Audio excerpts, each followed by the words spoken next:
मोनसे दुखुनांथाव खौरां चिरां आमथेखा गुरुदेव कालीचरण ब्रह्म एकाडेमि गोजौ फरायसालिनि गोरायुं बिरजय ब्रह्मआ अबथिरा जिउ गोमाबाय।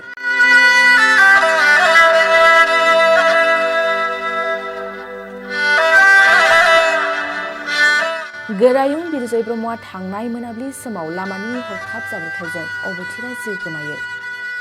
मिथिनाय बादिब्ला धालिगावनि BRCC सावराय नब्लाङाव बिटिआर सरकार सोलोंथाइ बिफाननि बानजायनायाव खुंजानाय चिरां जिल्ला गोजौ फरायसालिनि गोरायुंफोरखौ बरायनाय हाबाफारियाव बाहागो लाहैदोंमोन गोरायुं बिरजय ब्रह्मआ।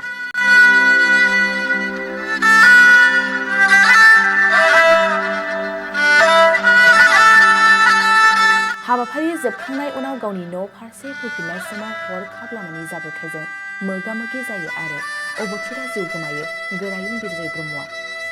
बिथांनि हरखाबै अबथिरा जिउ गोमानायाव ओनसोलनि सुबुंफोरजों लोगोसे गोबां गुनगोनां सुबुंफ्रा गोथौ दुखु मोननाय फोरमायदों।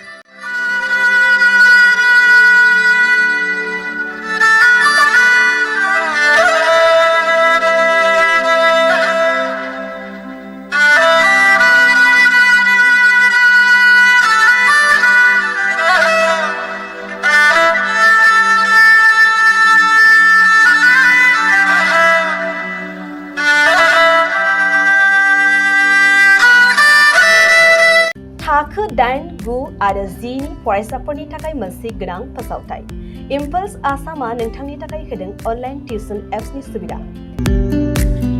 बर' आरो एसामिस मोन्नैबो बिजोंनि 8, 9 आरो 10 थाखोनि बिगियान, सानखान्थि आरो इंराजि आयदायाव अनलाइन टिउसननि सुबिदाखौ होगोन।